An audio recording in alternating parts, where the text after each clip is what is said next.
All right, again, good morning, good morning, good morning, good morning, good morning. Okay, got everybody. Almost everybody's here, so I'll go ahead and get started. Just missing one or two people. We are in energy, renewable energy. So we've talked about non-renewable energy, and I also gave you an assignment to um, do a little research on Chernobyl. We were talking about the different types of energy, and we got to nuclear energy power plants. Just a quick wrap up. We were talking about how all power plants just differ from the amount of fuel they are, but eventually you take the fuel, you heat it up, you boil some water, the water turns the turbine turns the generator, and we create electricity. So we could use coal, we could use water, doesn't need to be heat, doesn't need anything else other than the fact that you heat up the water and creates the steam. Uh,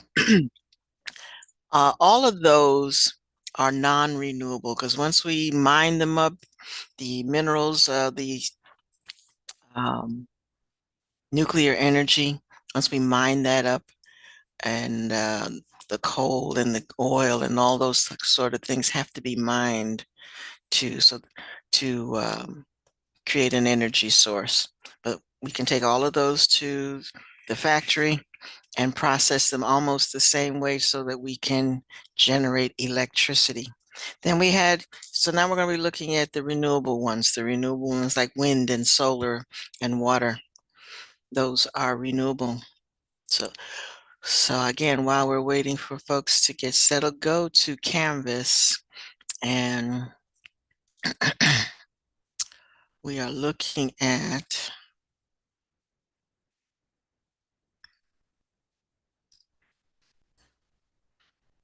I'm working on getting a Gizmo lab for you to do. I was going to do it on Wednesday, but Wednesday y'all have shine, so I won't see you. But by then I'll have it ready for Thursday. Yeah, Thursday. Okay. So for today, we're in Canvas, and this Canvas one is quite long on renewable energy. So while I'm doing attendance and things of that nature, go ahead and take a look at that page, and then I'll come back and share, and we'll go through this together. So renewable energy in Canvas. Again, the other assignment that you had was the Chernobyl article.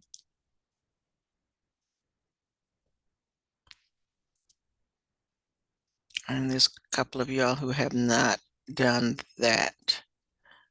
And why is Avery have a 0?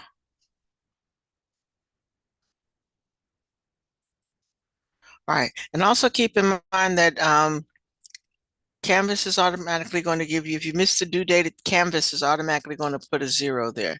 So for me, if you submit it after the 0 has been replaced, it better be the best thing that you've ever published, because if I don't give it 100%, you're going to lose a lot of points for being late. So let's try to get our assignments in on time. All right, so I have to check on renewable energy is already past due, and the Chernobyl disaster is due. So take a look at those.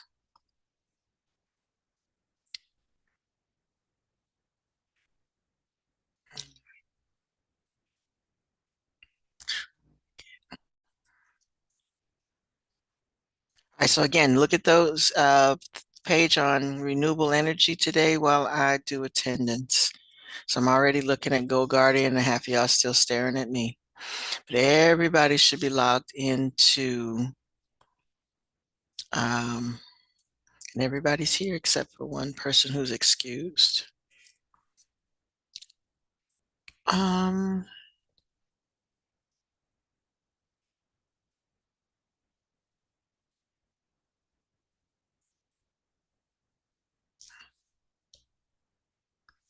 this person is having trouble. Some people are having trouble joining today and then getting kicked out. Let's try.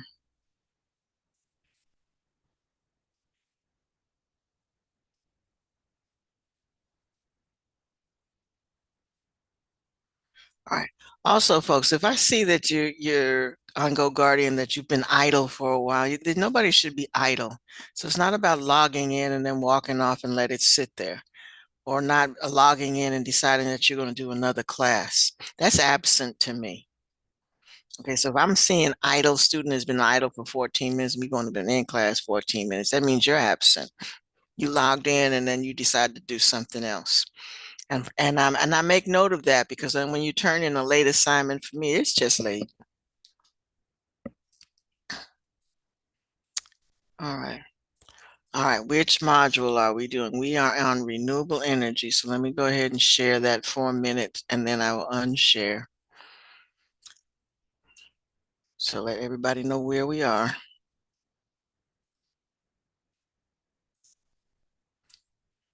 We're not in the grade book.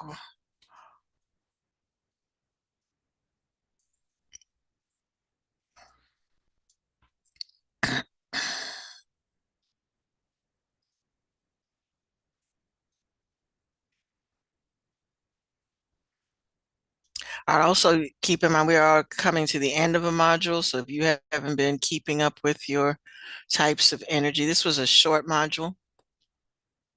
So if you haven't been keeping up with your types of energy, you need to do that. All right, so here we go. Here we go. This is what you should be looking for. We've done last class, we did non-renewable energy sources. So you are now on renewable energy sources.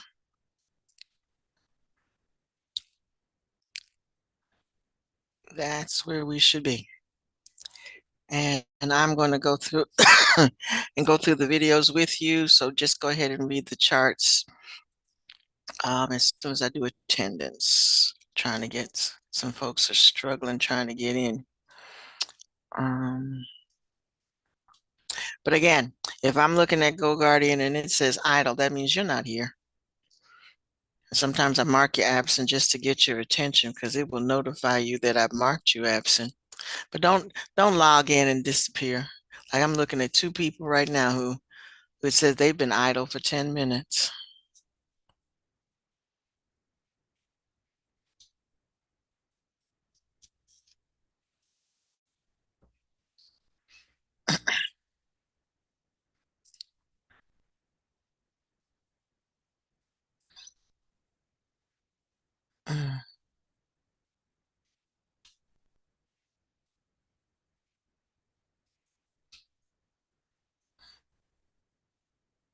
I'm not Jaquise is trying.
Lucas and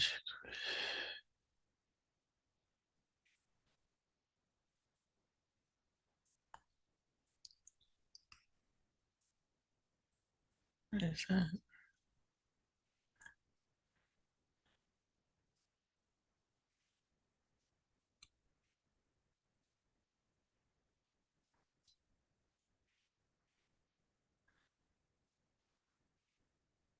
Okay.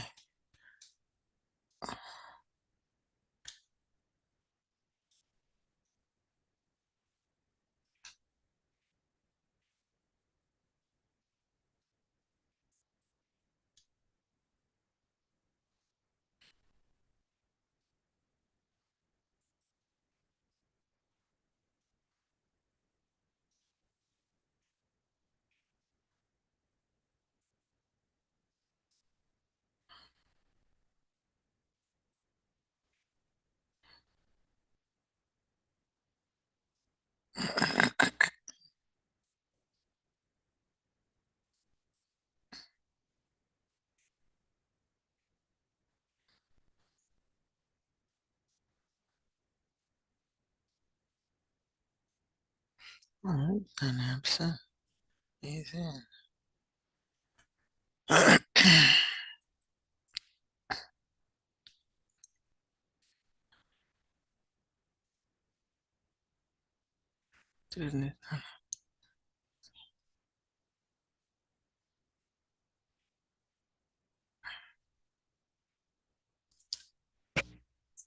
Okay.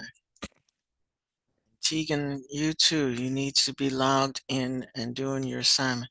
Again, folks, if I could look over here and it says student has been idle for 20 minutes, and we've only been in class 20 minutes, that means you're not here.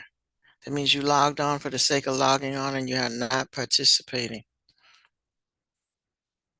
So when you get that notification, you marked me absent. That's because you are absent. Got 3 of you like that right now.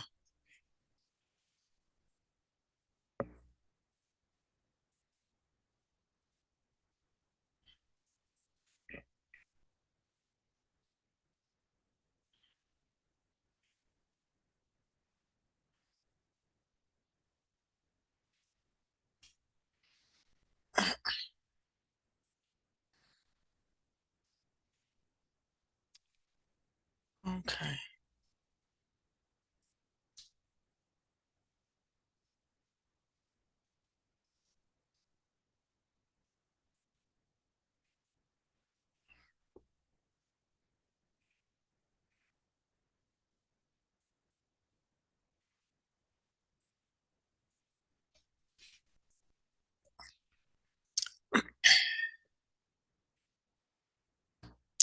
All right, so I'm sharing now. So let's take a look. I don't know if you've already looked at the videos, but we're going to take a look at this video. Oh, hold on a second. Let me stop sharing for a moment. I did not adjust that sound thing.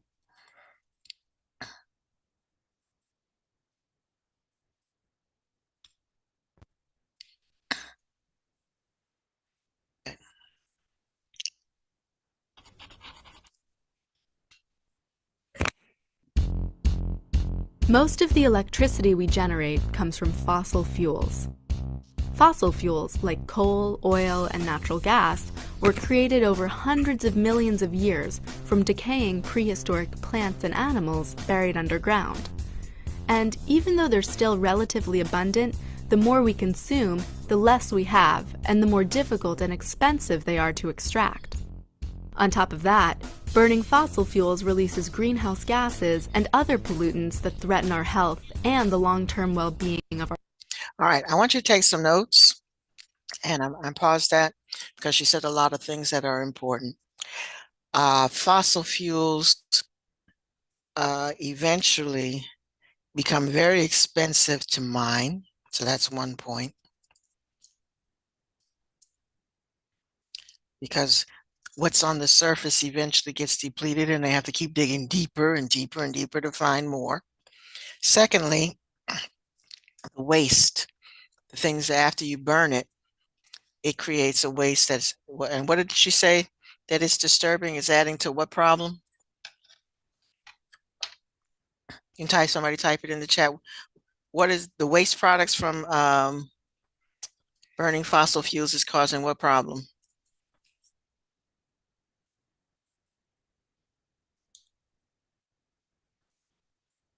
Somebody type it in the chat.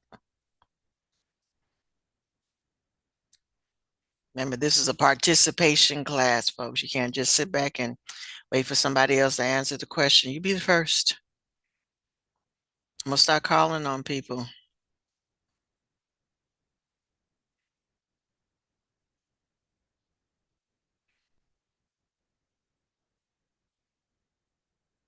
The question, hold on. Um, the question is, and I'll play it back. You all need to be taking notes while she's talking. The question is, what problem is caused by burning fossil fuels? And I said, first of all, it's expensive that whatever was on the top. All right, Imani, yes. And then what's the problem with that, Imani? Actually, she sent,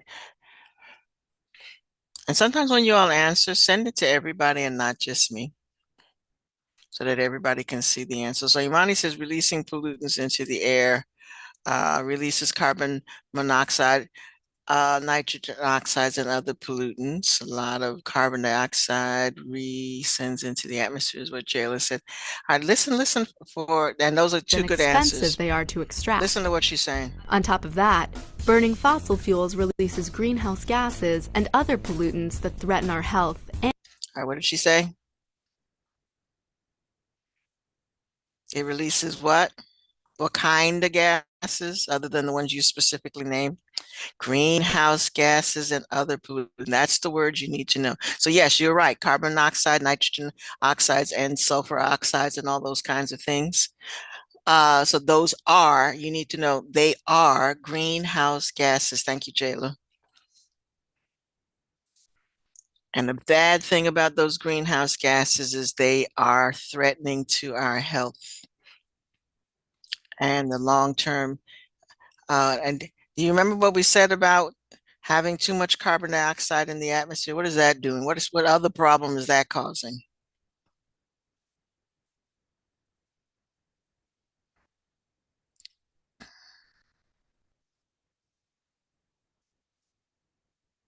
Thank you, Isaiah. Global warming. Global warming. So this is not a good thing. All right, pay attention, jot down some notes as she's talking. And the long-term well-being of our planet. What we need are alternative energy sources that won't run out and will have less of an impact on the environment. The types of alternatives people most often talk about are renewable energy sources. But what exactly does that mean? A renewable is a source of energy so plentiful that it might as well be limitless as far as humankind is concerned. So no matter how much of it we use, there will always be more available. The most obvious renewable is our planet's greatest energy resource, the sun. The sun has produced light and heat for more than 4 billion years and is expected to continue to burn brightly for billions more. The energy our planet receives from the sun has a tremendous influence on what happens here on Earth. Not only would it be dark and cold without it, but life wouldn't exist. And without the sun, the wind wouldn't blow and rivers and ocean currents wouldn't flow either. Most renewable tech. All right, I want to pause it there. All right, so you need to have jotted down that this, aside from defining what renewable energy is, you need to jot down that the most abundant renewable energy is the sun, and it also drives the wind. So without the sun, there wouldn't be wind, because that's the next type of energy that some places are trying to harness is wind energy. But if we have no sunshine, there's not going to be any wind. So the sun drives other energy sources. Somebody asked me to repeat it.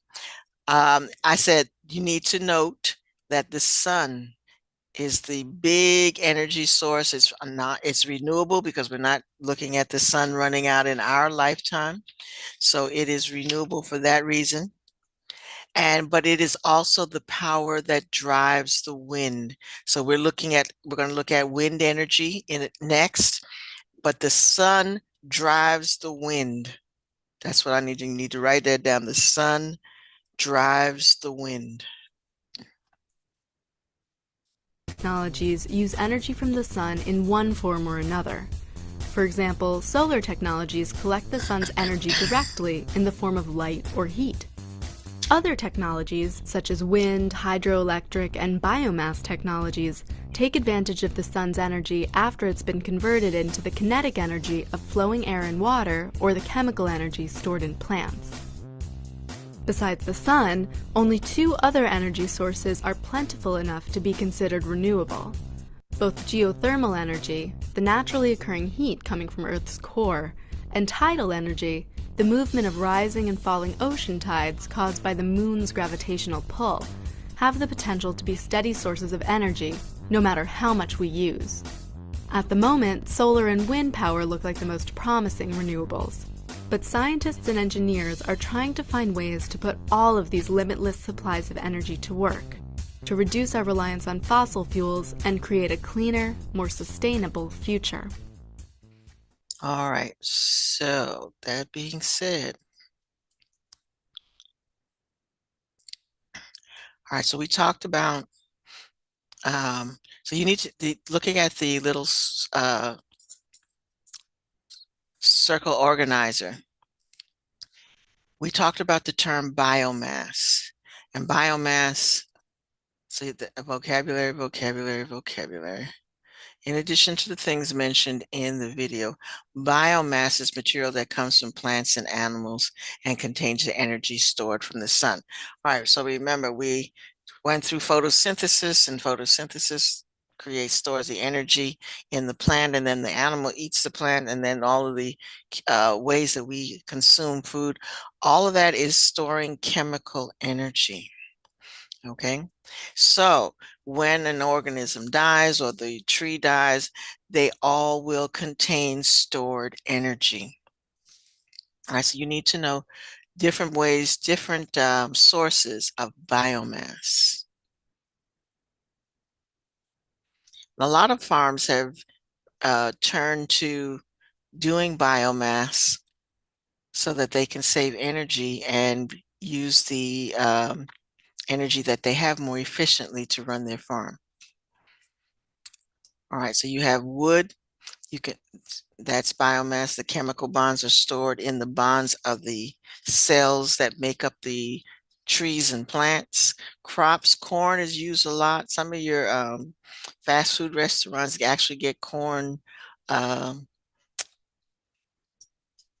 as a bioproduct. Instead of that oil that they're burning, they're using a type of biomass. Garbage is burned.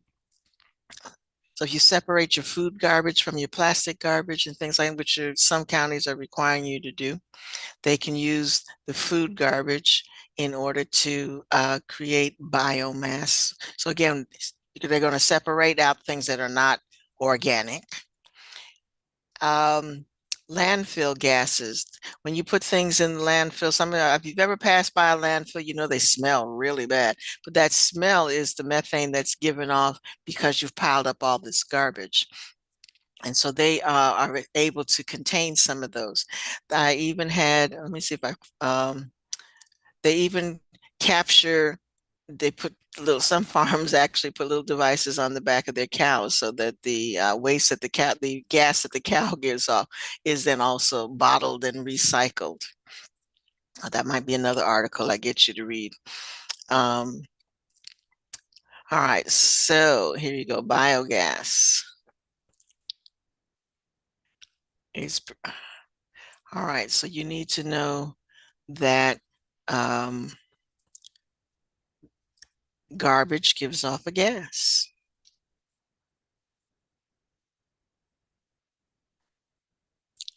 All right, then we're going to skip down to the pros and cons. All right, so the reason we do biomass is it's one of those alternate sources for energy. So instead of burning coal and petroleum and natural gases, we use the gas that comes from biomass. And there, the pros to that is it reduces dependence on fossil fuels, which we're quickly running out of. Remember, that's a non-renewable resource. The con is the releasing the particles into the atmosphere and other pollutants. And then that's always going to be the problem. Things that might be cheaper, and it's always about money. What is expensive, what is inexpensive, but then the downside is always they all give off a waste product. What do we do with that waste product? How do we handle it? Which one gives off the least amount of waste? All right, it is renewable. The carbon can be recycled by the atmosphere, so that's not so bad if we don't put too much up there. And it reduces the waste created by biofuels, and it is highly available. Okay, all the crops and animals, like I said, most farms have resorted to when they clear the field and then they, for example, if they take the corn cobs off, the rest of the stalk can be burnt and used for fossil biofuel. So it's not just piled up in a heap and thrown away. They burn it and they use that. So they have their own little generators to run the farm with the waste products of harvesting the crops. So they harvest what they need, and the waste is then used to create a fuel for that particular farm. All right, so let's look at this one. And again, be prepared to jot down some notes.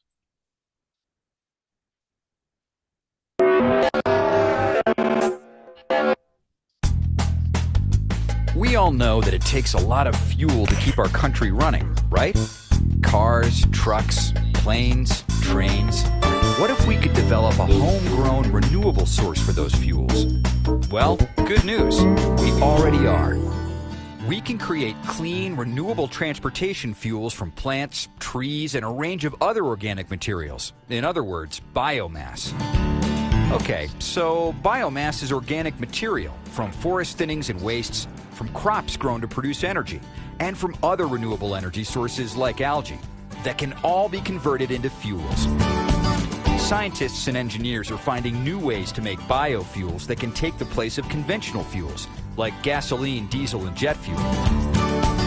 Here's where biofuels have a great advantage. They can be made from leftovers or waste products.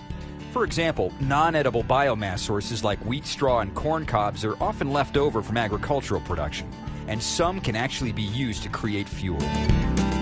And in the near future, crops can be grown specifically for energy, like fast-growing trees and grasses. Right now, biorefineries with new technologies are being built to convert biomass into fuel, power, and even bioproducts, like plastics, soaps, and cosmetics. And many biofuels can be seamlessly integrated into existing vehicles and fueling systems for diesel, gasoline, and even jet engines.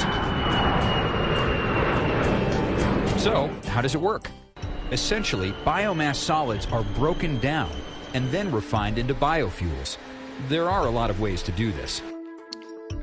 Enzymes can be used to break down biomass into liquid sugars. Then microbes, like yeast, ferment those sugars into renewable fuel. Extreme heat can break down biomass too.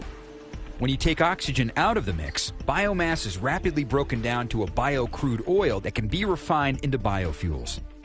Add a little bit of oxygen to extreme heat, and biomass solids are converted to a gas, and that gas can be converted into biofuel. As technology develops, researchers at the U.S. Department of Energy and its national laboratories are working to make biofuels more efficient.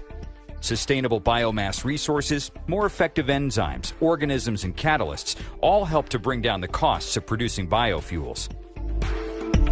The end result is fuel you can use anywhere, or any way that you would use petroleum-based fuel. Homegrown biofuels, clean and renewable, and a big step forward for America's energy security.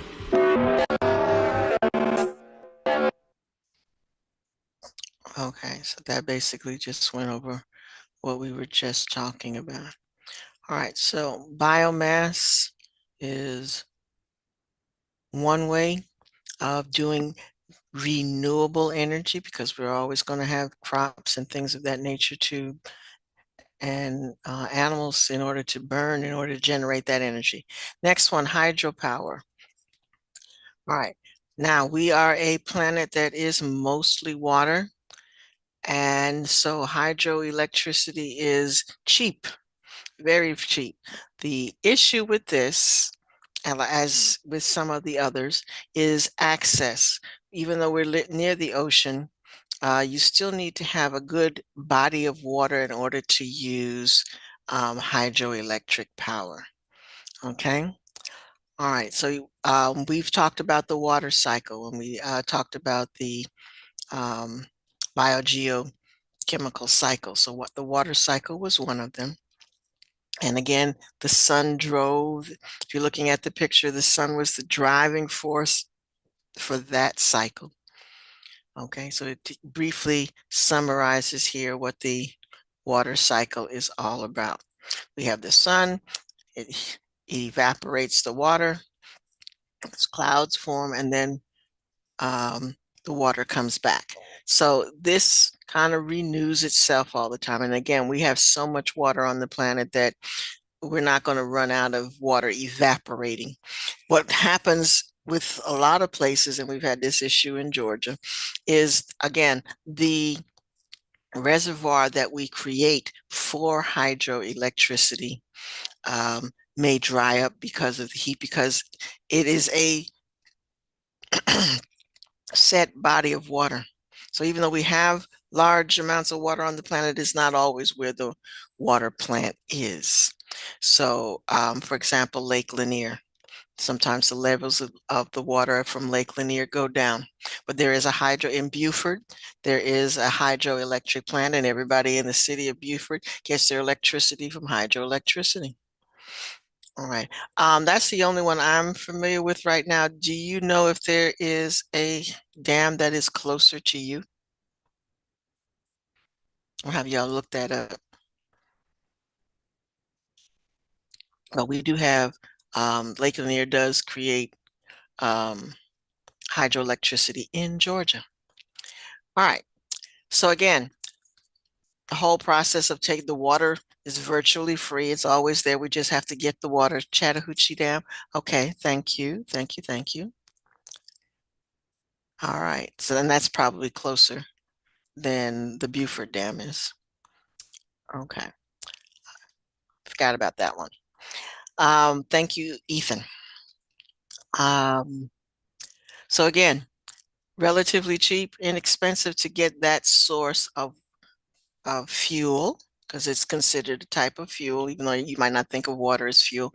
As far as creating electricity, that's your fuel source, the water. And it's going to do like the other ones. It is going to um, run over the blades of the turbine and then make the turbine go round and round. And the turbine is always going to be connected to a generator, and the generator creates the electricity. All right, so that's how that's going to work. If you ever get to visit a hydroelectric plant, it's very interesting. All right, pros and cons. We always need to know the pros and cons. It's safe, it's clean, it's not going to give off waste products. Water is water. It's renewable. We're not going to run out of it. Um, it the Now when they say it's affordable, the biggest problem with a dam is building the dam, creating the reservoir and building the dam. That's expensive. But after that, after it's built, um, it takes care of itself. So that's what they mean by upfront costs are high. It costs a lot of money to build a dam. And then you have to maintain it. So sometimes parts of the dam will need repairs. Um, it does give off depending on where the water source is, it is going to give off methane emissions, which will contribute to global warming. We have to worry, like I said, about droughts. And when they create a dam, they do have created in such a way where there's more water on one side and then there's less water on the other. So though the ecosystem on the side where there is less water has changed. So it does alter the ecosystem just, slightly. All right, so let's watch this one.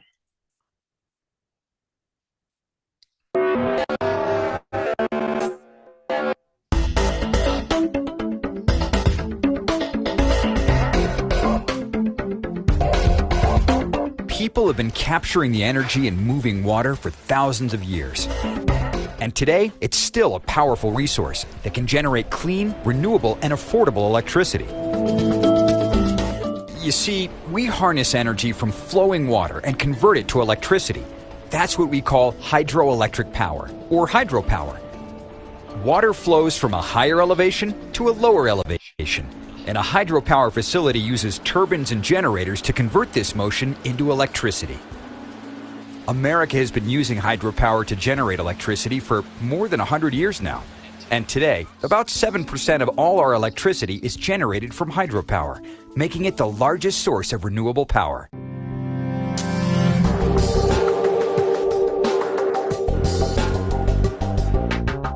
So, what makes hydropower renewable? It's simple. Water. Water evaporates into clouds and recycles back to Earth as precipitation. The water cycle is constantly recharging and can be used to produce electricity along the way. How does it work? Basically, there are several ways hydropower technologies can generate electricity. You may recognize dams, like this one. This technology is called an impoundment. The impoundment stores water in a reservoir. When the water is released, it flows through and spins a turbine, turning a generator that produces electricity. Here's another technology. This is a diversion. It channels a portion of a river through a canal or pipe into a turbine and generator system. What's cool about this method is that it uses the natural flow of the river and usually doesn't require a large dam. And have a look at this. This is called pumped storage hydropower. Basically, it works like a huge battery. To charge the battery, water is pumped back up into a reservoir during periods of low energy use, often during the night when people are using fewer appliances. Then, when people need more power during the day, the water can be released to produce electricity. As long as we've been capturing energy from water, you may think there's nothing new in hydropower technology. Think again. The Department of Energy is helping to upgrade older facilities by increasing the efficiency of the turbines and generators. Operators of neighboring hydropower facilities are also working together to optimize energy production across whole river systems instead of each dam working alone. And we can add generators or retrofit dams that were built without power, like dams used to water crops or prevent floods.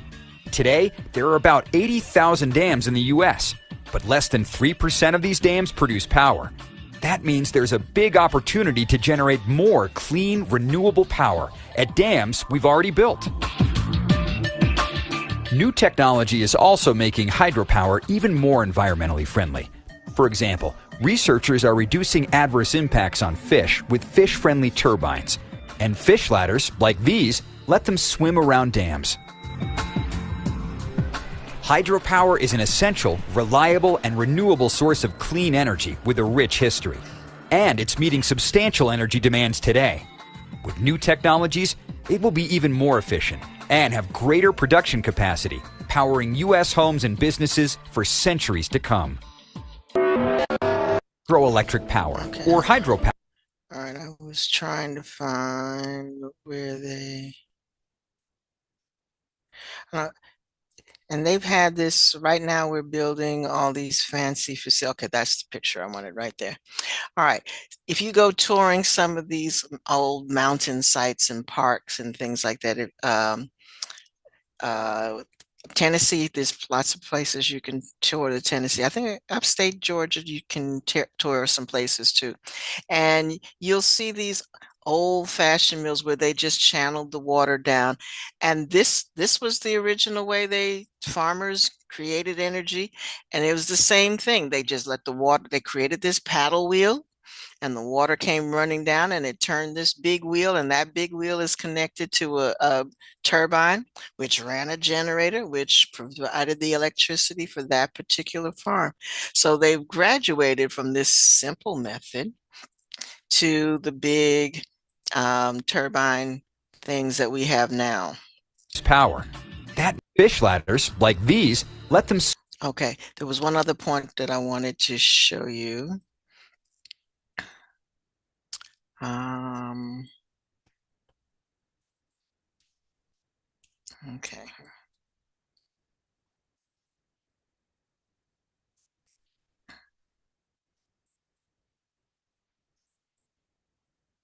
Okay, it was before this one.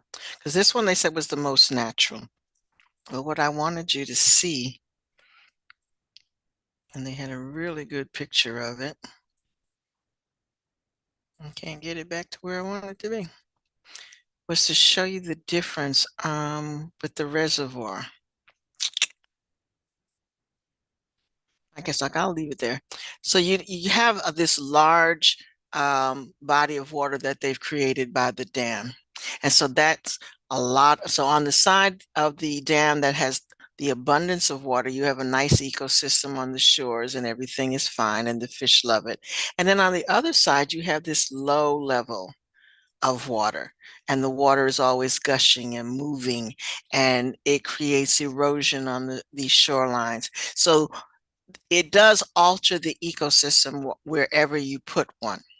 Now, like I said, the second one was more natural, so they're not creating such a difference on both sides, but it does still create a difference. Okay, so that's what you need to know about dams. So let's look at, so that's hydroelectric. So that was the change in the ecosystem around the dam is usually caused mostly by the ones that create a difference in the water levels on both sides. All righty. Geothermal energy. So you need to know what geothermal energy is. The center of the earth generates a lot of heat. So you've ever done in middle school the layers of the earth, and you know that the core is hot. It's hot, molten. The lava spews up from there, and um, we can access the heat that comes from the center of the earth. But the problem with that is there are only certain access points to that. It doesn't pop up all over the planet. So it happens where volcanoes are. It happens where, and I'm over here, volcanoes, hot springs, and geysers. Those are areas where we can actually have access to heat that is generated from the earth. So you need to write that down. Geothermal energy finds its way to the earth's surface three ways: volcanoes, hot springs, and geysers. Okay.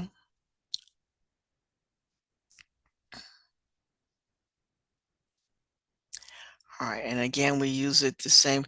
Most of these forms of energy are eventually captured so that we can create electricity. But in this case, it's specifically used for heating to keep things warm. But eventually, you're going to also use it to boil the water, to turn the turbine, to turn the generator, to make the electricity. Okay. Looking again at the pros and cons, it is so broad that you can harness it any time of day.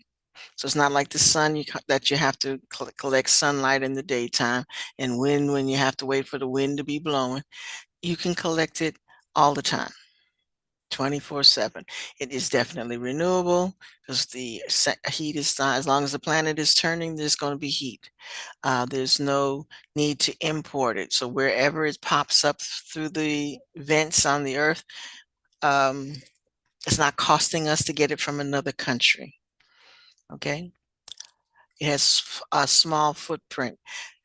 Remember when we did at the beginning of the course, we looked at our personal footprint. It doesn't require much energy to get geothermal energy. So it doesn't, you're not digging a lot, it probably vents itself and it is efficient. It provides a good amount of heat energy. All right, you still need to build the factory in order to use it. So that's an expense, and it's always going to be, it's expensive to get it started. So you're going to have to still build the factory that's going to use it, special factories that will use that type of energy to create electricity. And eventually the heat is used to, all the factories are used to the fuel is used to heat the water to create the steam that turns the turbines. So you still need water. It's something that's still going to require the use of water. All right, let's watch this one.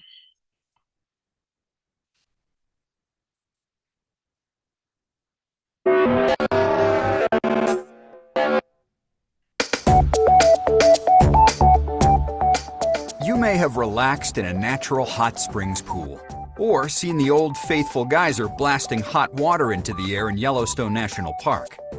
But have you ever thought of where all that heat comes from? Well, it comes from deep beneath the surface of the Earth, and it's called geothermal energy. And we can use it to generate clean, renewable electricity.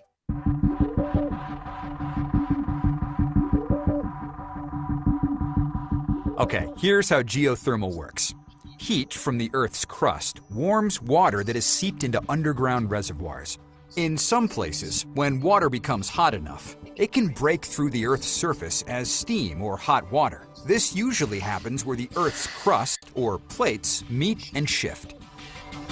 In the past, taking advantage of geothermal energy was limited to areas where hot water flowed near the surface. But as geothermal technologies advance, we can leverage even more of these natural, renewable energy sources.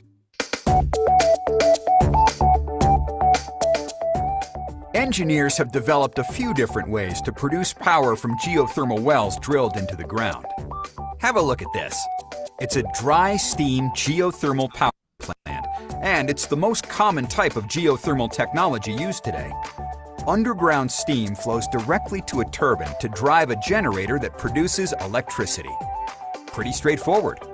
Another geothermal technology is called a flash steam power plant. A pump pushes hot fluid into a tank at the surface, where it cools. As it cools, the fluid flashes, or quickly turns into vapor. The vapor then drives a turbine and powers a generator. A binary cycle plant works differently. It uses two types of fluid. Hot fluid from underground heats a second fluid, called a heat transfer fluid, in a giant heat exchanger. The second fluid has a much lower boiling point than the first fluid, and so it flashes into vapor at a lower temperature. When the second fluid flashes, it spins a turbine that drives a generator.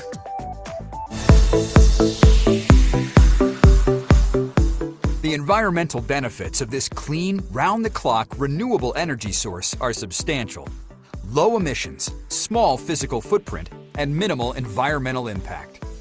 The few byproducts that can come up are often re-injected underground. Geothermal energy can also help recycle wastewater. In California, wastewater from the city of Santa Rosa is injected into the ground to generate more geothermal energy. Some plants do produce solid waste, but that solid waste may contain minerals that we can remove and sell, which lowers the cost of this energy source. The U.S. Geological Survey estimates that untapped geothermal resources in the United States, if developed, could supply the equivalent of 10% of today's energy needs and cut our dependence on fossil fuels. In fact, electricity generated by geothermal energy already provides about 60% of the power along the Northern California coast, from the Golden Gate Bridge to the Oregon state line. Geothermal energy, helping to push America toward energy independence and a clean, renewable way to meet our growing energy demands. Okay.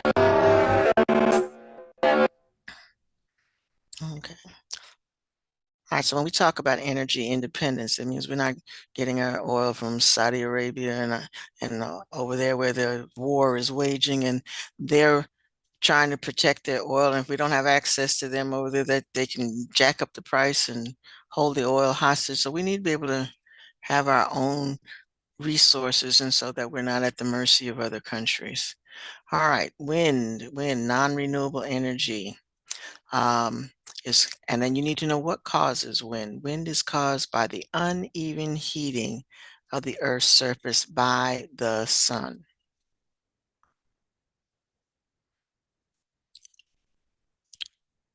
All right, now when we look at a windmill, basically, again, the wind is the fuel, and it's turning the blades of the windmill. So that blades of the windmill basically are our a turbine. And the blades of the windmill will turn a generator, which generates the electricity. Again, the pros are there's no emissions, it's affordable because you don't have to pay any money for the wind. Little disruption to an ecosystem, except that you have to plant them everywhere. And it is relatively high output. So you can create a very powerful windmill that has a generator that can produce a lot of electricity. All right, so, but again, the wind doesn't blow all the time. So this is what they mean by the output is proportional to the wind speed. If the winds are high that day, you generate a lot of electricity. If the wind isn't blowing, you're not going to have electricity. It is not feasible to put it everywhere. You need a lot of open land in order to even put windmills. So they have what they call windmill farms. So you can't geographically put one everywhere. Like most factories, the initial cost is high, but once you build it, it basically pays for itself.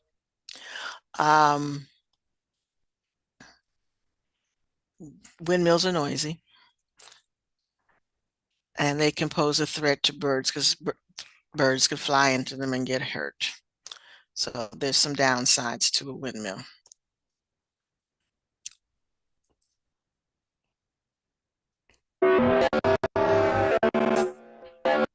We've all seen the creaky old windmills on farms, and although they may seem about as low-tech as you can get, those old windmills are the predecessors for new modern wind turbines that generate electricity. The same wind that used to pump water for cattle is now turning giant wind turbines to power cities and homes. All right, so and I'm just comment on two of the comments in the chat. Yes, everything comes back to the turbine. So like I said, it doesn't matter what the power source is. The power source is basically going to be used to turn a turbine, which turns a generator, which creates the electricity. So you have to get that in your head, that's this pattern of things. And yes, pilots have to be careful. So you can't build an airport near your wind farm. But look at how they have to set it up. They clear the land. So that's an ecological issue as well. You're going to clear the land to build all these windmills. And this is slight. If you ever drive from here to Texas, you'll run into some of these, and they're huge.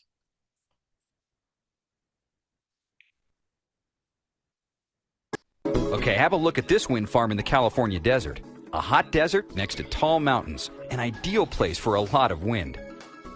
Here's another one on the windy prairies of Wyoming. Now, today's wind turbines are much more complicated machines than the old prairie windmills, but the principle is the same.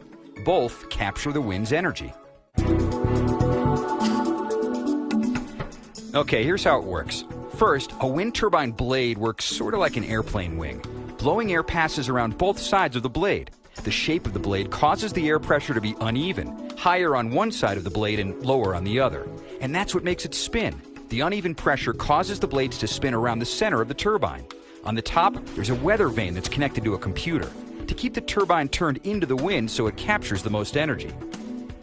Now, the blades are attached to a shaft, which only turns about 18 revolutions a minute, and that's not nearly fast enough to generate electricity by itself. So, the rotor shaft spins a series of gears that increase the rotation up to about 1,800 revolutions per minute. And at that speed, the generator can produce a lot of electricity. So, why are wind turbines so tall? Well, the higher up you go, the windier it is. More wind naturally means more electricity. And in many cases, larger turbines can also capture wind energy more efficiently. The blades can sweep a circle in the sky as long as a football field. Now, what's really cool is that even a small wind farm, like this one in Wyoming, can generate enough electricity to power more than 9,000 homes. And larger farms can provide much more clean energy for our homes and businesses. Okay. Isaiah put in the chat that they could build them on the coast of Florida. And problem with Florida is very low lying. It's kind of a flat area. They said they work better on uh, geographic regions where they have some height or up in the mountains or something like that. Because, like he said, the higher up you go, the better the wind. The only you've all these hurricanes that have been going through Florida lately, I don't know whether they would want to build um, windmills there, but mostly because the state of Florida is very, very low lying. So I don't know if that would be something that they would think about. All right, solar energy, solar energy. So again,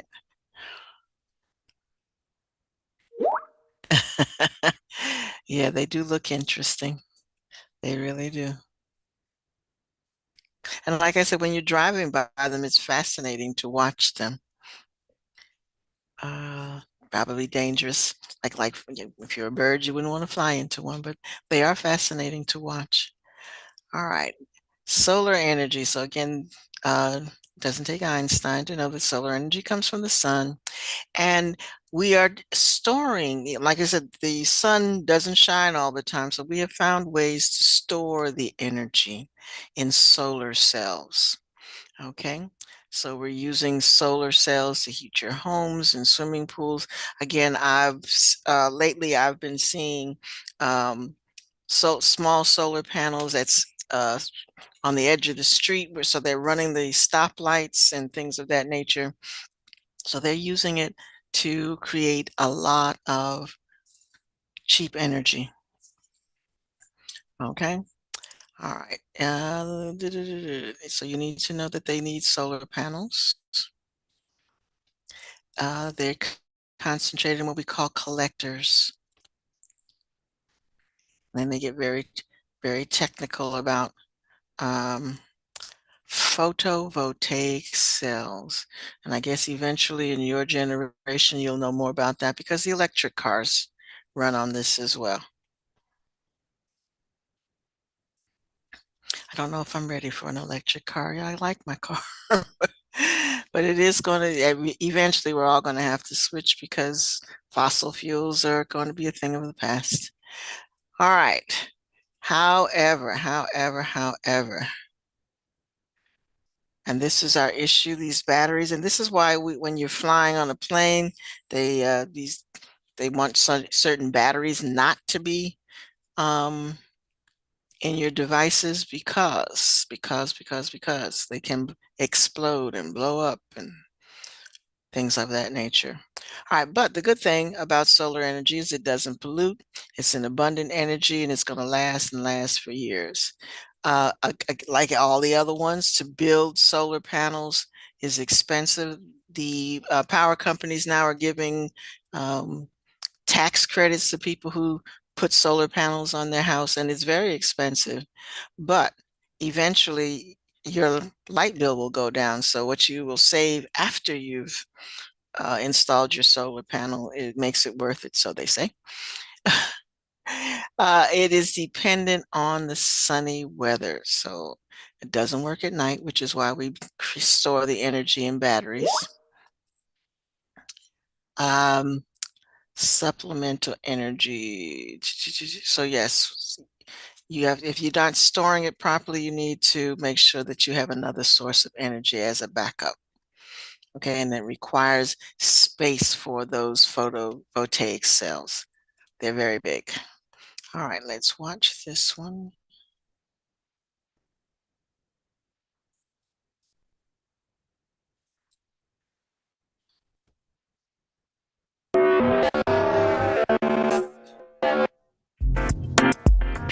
All right, we all know that the sun's energy creates heat and light, but it can also be converted to make electricity, and lots of it.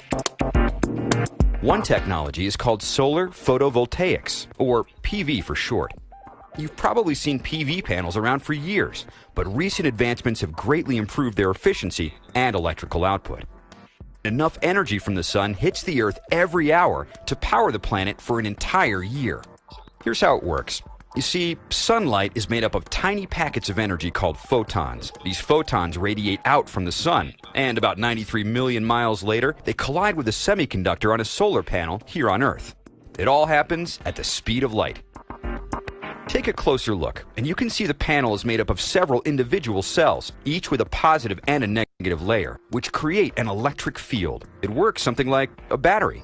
So, the photons strike the cell, and their energy frees some electrons in the semiconductor material. The electrons create an electric current, which is harnessed by wires connected to the positive and negative sides of the cell. The electricity created is multiplied by the number of cells in each panel, and the number of panels in each solar array. Combined, a solar array can make a lot of electricity for your home or business. This rooftop solar array powers this home, and the array on top of this warehouse creates enough electricity for about 1,000 homes. Okay, there are some obvious advantages to solar PV technology. It produces clean energy, it has no emissions, no moving parts, it doesn't make any noise, and it doesn't need water or fossil fuels to produce power. And it can be located right where the power is needed, in the middle of nowhere, or it can be tied into the power grid. Solar PV is growing fast, and it can play a big role in America's clean energy economy. Anywhere the sun shines. Alrighty. Anybody have solar panels on their house or have an electric car? Me either. All right, but one of these days we will have evolved. All right, so let's use the last few minutes of class to go through and make sure that you've done the renewable energy challenge. About 5 minutes left. So work on that. Make sure that you look over what you need to understand the pros and cons and how each one is formed, how it's used, and the pros and cons. And again, if you haven't done your Chernobyl exercise, that's due.